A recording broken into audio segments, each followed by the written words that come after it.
Je m'appelle Catherine Answorth, et ce que je vais partager avec vous n'est pas seulement une histoire, c'est la vérité qui a complètement transformé ma vie. Le 15 mars 2024, je n'ai pas simplement eu une rencontre fugace avec la mort, je suis en fait mort pendant 15 minutes. Au cours de cette brève mais bouleversante période, Jésus-Christ lui-même a révélé des vérités choquantes et bouleversantes sur la fin des temps et des vérités qu'il m'a été ordonné de partager avec vous. Ce que j'ai appris pendant ces moments vous ébranlera profondément. Mais avant que je puisse vous parler des révélations profondes que j'ai reçues, il est important que vous compreniez comment je suis arrivé à ce moment charnière dans le temps. Pendant 23 ans, j'ai travaillé comme infirmière en soins palliatifs à Springfield, Missouri, guidant les familles à travers le difficile processus de dire au revoir à leurs proches. Chaque jour, j'étais plongé dans la ligne mince et fragile qui sépare la vie de la mort. Je pensais avoir une compréhension profonde de la mort, ayant réconforté d'innombrables patients lors de leur transition de ce monde à l'autre. Je croyais savoir ce qui nous attendait au-delà du voile, façonné en grande partie par les histoires partagées avec moi par les personnes mêmes que j'aimais. Mais rien dans toutes mes années d'expérience n'aurait pu me préparer à ce à quoi je ferais face en ce vendredi matin fatidique. Ce jour-là, j'étais en route pour rendre visite à Madame Johnson, une patiente bien-aimée qui approchait de la fin de son voyage terrestre. C'était une matinée claire et nette, avec les premiers signes du printemps visibles dans les arbres en fleurs le long de l'autoroute. Les fleurs de cerisier commençaient à peine à fleurir, leurs pétales roses tendres se détachant sur l'écorce rugueuse et grise des arbres. En conduisant, j'ai pensé à combien Madame Johnson aurait aimé assister à un autre printemps, comment elle avait toujours parlé avec une telle affection de son jardin et des fleurs dont elle ne pouvait plus s'occuper. C'est alors que l'impensable s'est produit. Un chauffeur de camion, épuisé et inconscient, s'est endormi au volant et a fait une embardée sur la médiane. Son camion a foncé vers moi, et en une fraction de seconde, tout autour de moi est devenu un flou de mouvement. Je me souviens de l'horrible crissement des pneus, de l'éclair de métal rouge qui me tombait dessus à une vitesse effrayante et de la prière silencieuse qui quittait instinctivement mes lèvres avant que tout ne s'assombrisse. La dernière chose que j'ai vue avant de perdre connaissance était le soleil matinal qui se reflétait sur la calandre chromée du camion, créant un éclat de lumière qui semblait tout consumeur sur son passage. L'impact a été catastrophique. Quand je suis revenu à moi, j'ai appris que mon cœur avait cessé de battre pendant 15 minutes complètes. Les ambulanciers paramédicaux avaient travaillé désespérément pour me ranimer, refusant d'abandonner même quand il semblait que tout espoir était perdu. Mais ce qui s'est passé pendant ces 15 minutes a complètement changé ma compréhension de la vie, de la mort et du domaine spirituel. La transition de la vie à la mort a été instantanée. Un moment, j'étais dans ma voiture, pris dans le chaos de l'accident. La suivante, je me suis retrouvé entouré d'une lumière rayonnante englobante. Mais ce n'était pas le tunnel de lumière typique que de nombreuses expériences de mort imminente décrivent, non, c'était quelque chose de différent. La lumière dans laquelle j'étais n'était pas seulement brillante, elle était vivante. C'était conscient, pulsant avec un rythme qui semblait faire écho au battement de cœur même de la création. Chaque vague de lumière me submergeait d'une paix si profonde, c'était comme si j'étais bercé dans les bras de l'éternité elle-même. Il n'y avait ni peur, ni douleur, juste un sentiment écrasant de paix et d'appartenance. C'était comme si toutes mes angoisses terrestres, mes doutes et mes inquiétudes avaient été effacées, ne laissant que la version la plus pure et la plus vraie de moi-même. Je me souviens m'être dit, alors c'est ce que ça fait d'être vraiment à la maison. La lumière semblait répondre à mes pensées, tourbillonnant autour de moi dans une danse joyeuse et accueillante. Et puis, quelque chose de vraiment extraordinaire s'est produit. La lumière a commencé à prendre forme, se modelant en une figure que j'ai immédiatement reconnue, Jésus-Christ. Sa présence était au-delà de tout ce que j'aurais pu imaginer. C'était à la fois bouleversant et profondément familier, comme rencontrer quelqu'un que vous avez connu toute votre vie, tout en le voyant sous sa vraie forme pour la toute première fois. L'air autour de lui scintillait de couleurs que je ne pouvais même pas commencer à décrire et des couleurs qui n'existent pas dans notre spectre terrestre. Son apparence était impossible à capturer avec des mots, mais je vais essayer de partager ce que j'ai vu. Il était léger, mais aussi pleinement incarné. Ses yeux retenaient la profondeur de l'éternité, rayonnant un amour si immense, si pur, qu'il m'aurait mis à genoux si j'avais encore un corps sur lequel tomber. Son regard a semblé percer mon âme même, et à cet instant, j'ai compris pourquoi la Bible dit, en sa présence est la plénitude de la joie. Son visage brillait d'un éclat intense si brillant qu'il aurait dû être aveuglant, mais cela ne faisait pas de mal de le regarder. C'était comme si 1000 soleils rayonnaient de lui, pourtant la lumière était chaude, douce et réconfortante. Ses cheveux bougeaient comme s'ils étaient pris dans un vent que je ne pouvais pas sentir, et chaque mèche semblait scintiller de galaxies de lumière. Ses robes, si vous pouviez les appeler ainsi, ne ressemblaient à rien de ce que j'avais jamais vu. Ils semblaient être tissés à partir d'énergie pure, se déplaçant constamment et coulant comme de la lumière liquide. Les motifs qu'ils ont formés racontaient des histoires de création, de rédemption et d'amour sans fin qui transcendaient le temps et l'espace. Il a prononcé mon nom, Catherine, et quand il l'a fait, sa voix n'a pas seulement atteint mes oreilles, elle a résonné au plus profond de mon être même. Ce n'était pas simplement du son, c'était la vérité. C'était de l'amour pur. Chaque syllabe portait le poids de l'éternité, et dans ces syllabes se trouvait toute l'histoire de ma vie, à la fois les moments que j'avais vécus et les moments à venir. Je t'ai amené ici dans un but, a-t-il dit. Il y a des vérités que vous devez voir et partager avec le monde. À ce moment-là, l'espace autour de nous s'est transformé. Nous n'étions plus entourés de lumière pure, mais nous nous sommes retrouvés dans ce qui ressemblait à un immense amphithéâtre, un lieu au-delà du temps et de la réalité. Les murs, si on peut les appeler ainsi, ont bougé et changé, faits de lumière vivante qui scintillaient comme les aurores boréales, sauf dans des couleurs que je n'avais jamais vues auparavant. Devant nous, des scènes ont commencé à se dérouler et des images vivantes et respirantes plus vives que toutes les expériences terrestres que j'avais jamais eues. Ce n'étaient pas de simples visions, ils étaient des fenêtres sur la vraie nature de la réalité. Elle-même, non filtrée par les limitations de l'esprit humain. Surveillez attentivement, parla Jésus, sa voix à la fois autoritaire et douce, un équilibre parfait de force et de compassion. Ce que je vais vous révéler est d'une importance profonde pour les jours à venir.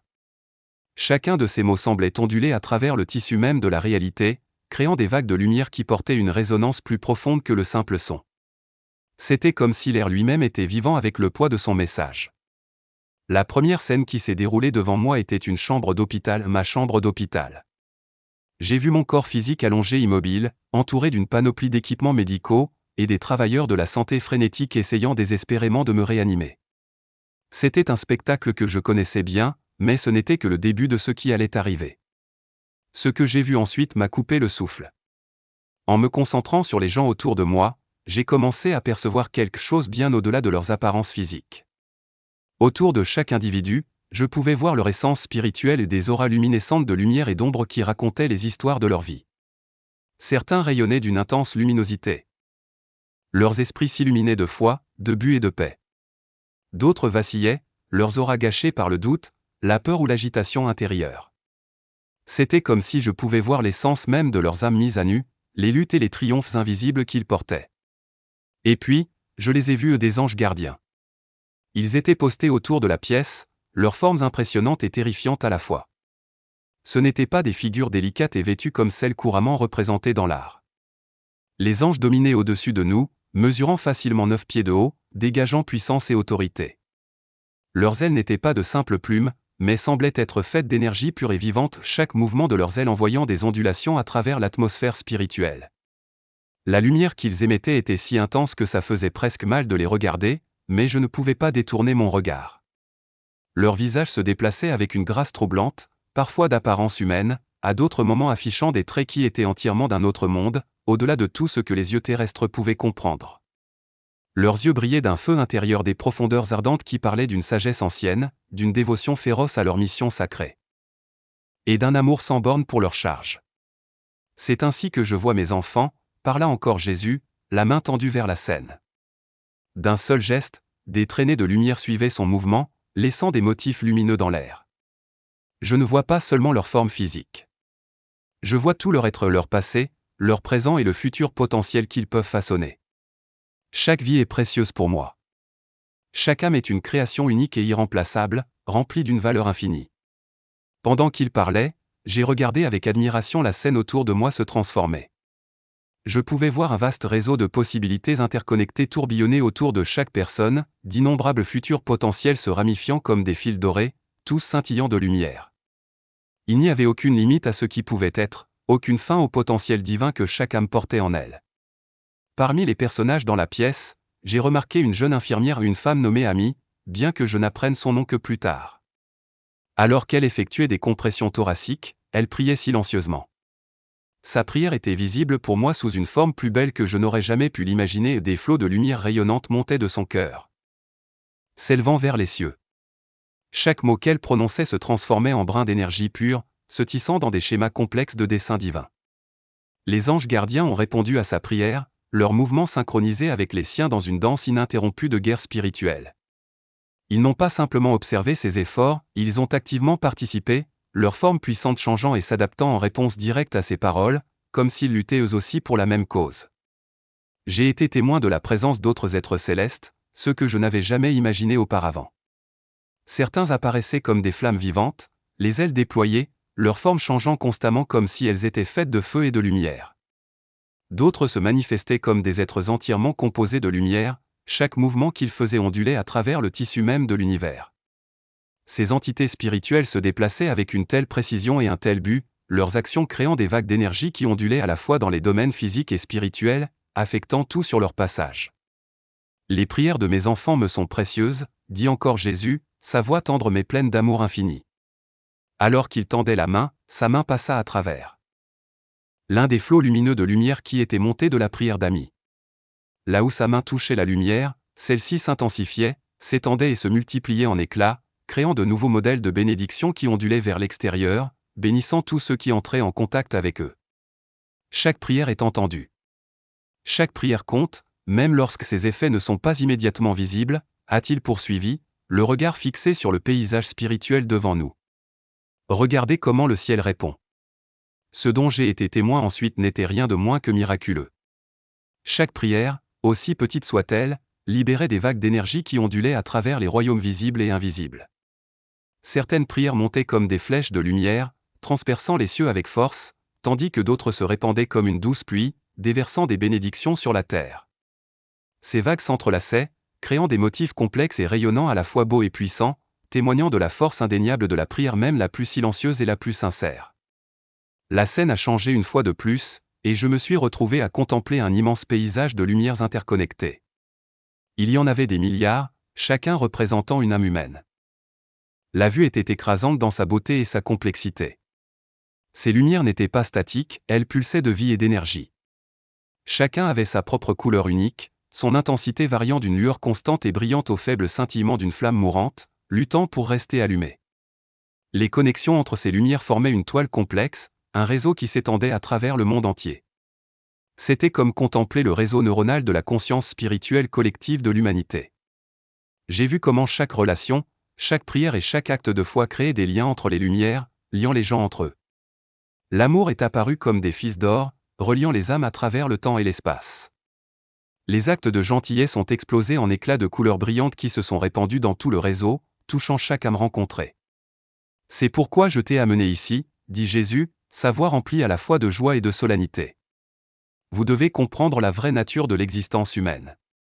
Dans votre monde, les gens sont devenus de plus en plus isolés, divisés par des barrières artificielles.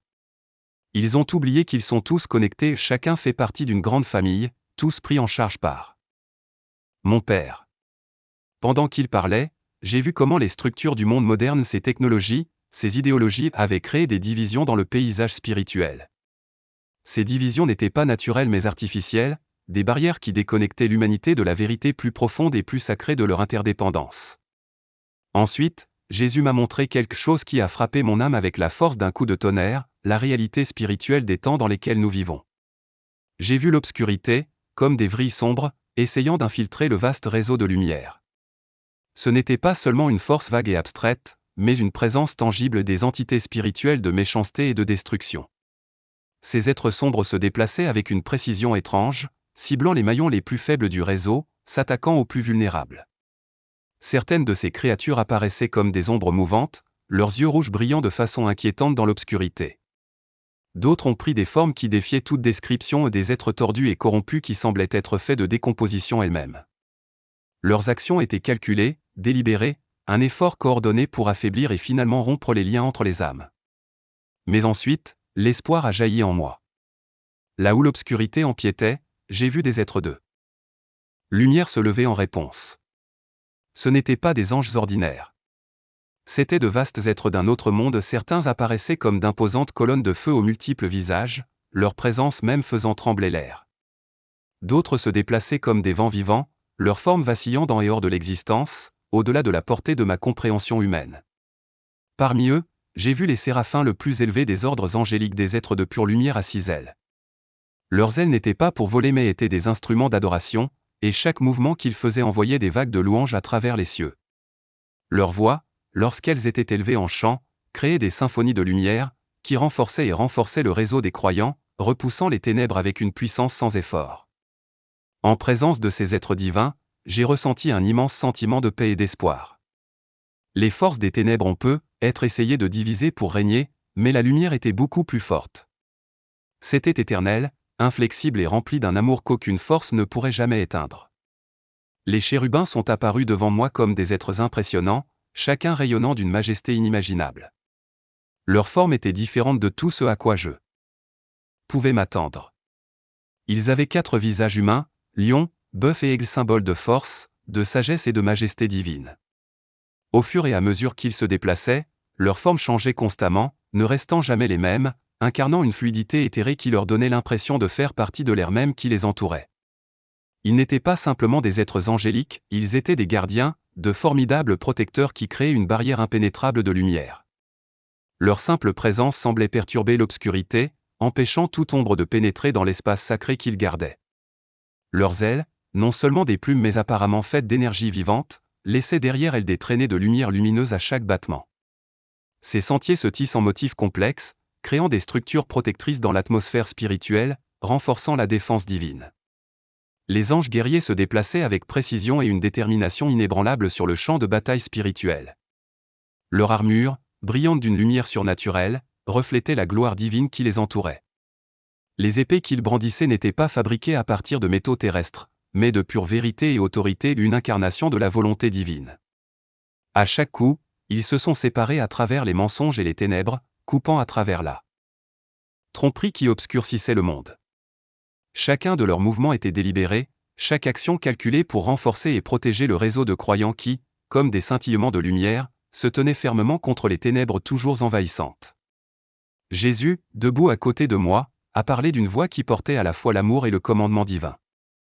L'ennemi cherche à isoler, à diviser, à faire oublier à mes enfants qui ils sont vraiment et le lien profond qui les unit, a-t-il déclaré, ses paroles sonnant avec vérité. Mais rappelez-vous, là où les ténèbres cherchent à grandir, ma lumière brillera toujours plus fort. Pendant qu'il parlait, j'ai été témoin de la force croissante des points de lumière autour de nous. Ils se sont étendus, répondant à l'obscurité qui menaçait de les consumer. Ces points de lumière étaient des gens de foi, inébranlables dans leurs convictions. Leurs prières, leurs actions, leur choix d'aimer et de pardonner ont créé des boucliers protecteurs de lumière qui non seulement les ont fortifiés, mais aussi ceux qui se tenaient à leur côté. J'ai vu comment chaque simple acte de foi, qu'il s'agisse d'une prière prononcée en confiance, d'une parole aimable offerte avec amour ou du choix de pardonner, rayonnait.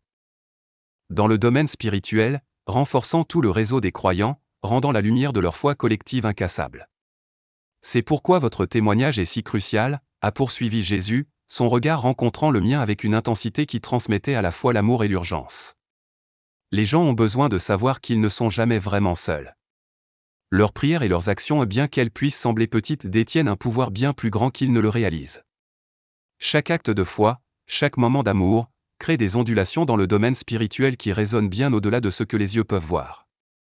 La scène devant moi a changé une fois de plus, et je me suis retrouvé immergé dans une réalité que les mots pouvaient à peine exprimer, la vraie nature du combat spirituel tel qu'il se déroule dans le monde aujourd'hui. C'était plus complexe, plus profond et plus subtil que je ne l'avais jamais imaginé. J'ai regardé les gens vaquer à leurs occupations quotidiennes, ignorant béatement les batailles qui se déroulaient dans les royaumes spirituels qui les entouraient. Chaque décision, chaque interaction, chaque mot prononcé avait un poids spirituel. Quand quelqu'un répondait à la colère avec gentillesse, je voyais des éclats de lumière qui repoussaient les ombres grandissantes.